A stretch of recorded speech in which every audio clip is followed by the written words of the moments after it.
আসসালামু আলাইকুম ওয়া রাহমাতুল্লাহ ওয়া বারাকাতুহু।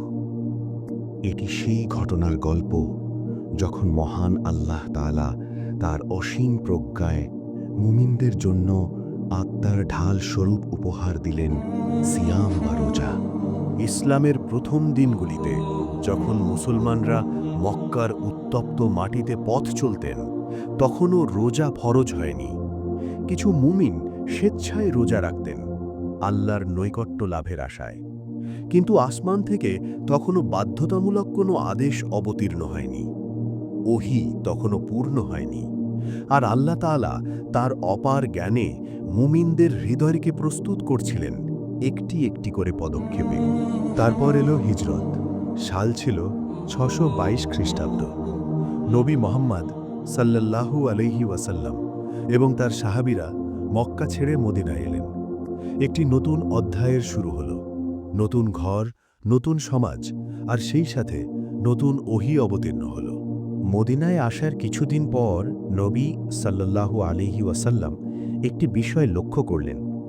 শহরের ইহুদি সম্প্রদায় একটি বিশেষ দিনে রোজা রাখছে, মুহররমের ১০ম তারিখে, ইসলামী ইতিহাসে যে দিনটি পরিচিত আশুরার দিন হিসাবে। তারা উত্তর দিল, এটি একটি মহান ও বরকতময় দিন। এই দিনেই আল্লাহ মূসা আলাইহিস সালাম এবং বনি ইসরাইলকে ফেরাউনের জুলুম থেকে রক্ষা করেছিলেন। তিনি তাদের জন্য সমুদ্র বিভক্ত করে দিয়েছিলেন আর ফেরাউন ও তার বাহিনীকে ডুবিয়ে দিয়েছিলেন। মূসা আলাইহিস সালাম আল্লাহর শুকরিয়া আদায়ে এই দিনে রোজা রেখেছিলেন, তাই আমরাও রাখি।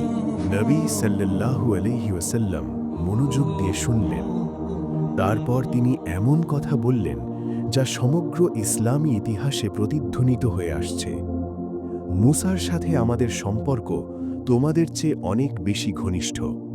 আর তিনি সাল্লাল্লাহু আলাইহি ওয়াসাল্লাম সেই দিন রোজা রাখলেন এবং তার সাহাবীদেরও রোজা রাখার নির্দেশ দিলেন। মদিনায় এটিই ছিল প্রথম নির্দেশিত রোজা, কিন্তু এটিই শেষ ছিল না।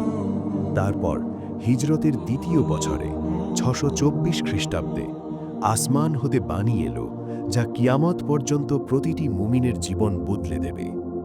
আল্লাহ বলেন, হে ঈমানদারগণ, তোমাদের উপর রোজা ফরজ করা হয়েছে, যেমন ফরজ করা হয়েছিল তোমাদের পূর্ববর্তীদের উপর, যাতে তোমরা তাকওয়া অর্জন করতে পারো। সূরা আল বাকারা, আয়াত ১৮৩। আদেশ এসে গেছে। লক্ষ্য করুন, আল্লাহ কেবল রোজা রাখো বলেননি, তিনি বলেছেন যেমন ফরজ ছিল তোমাদের পূর্ববর্তীদের ওপর। এই কটি শব্দে আল্লাহ মুমিনদের বলে দিলেন, এটি শুধু তোমরাই সর্বপ্রথম পালন করনি, তোমাদের আগের নবীরা ইব্রাহিম, মূসা, ঈসা আলাইহিমুসসালাম, তাদের উম্মতরাও রোজা রেখেছে। এই আদেশের প্রথম দিকে বিধান ছিল কঠোর।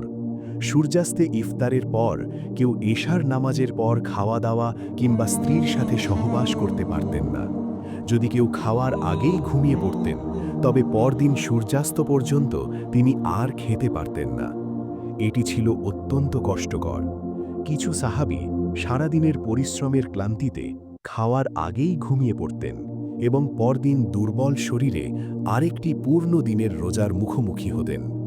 আর তখন, যেমনটি তিনি সবসময় করেন, আল্লাহ তাআলা তাদের কষ্টের উত্তর দিলেন রহমত দিয়ে।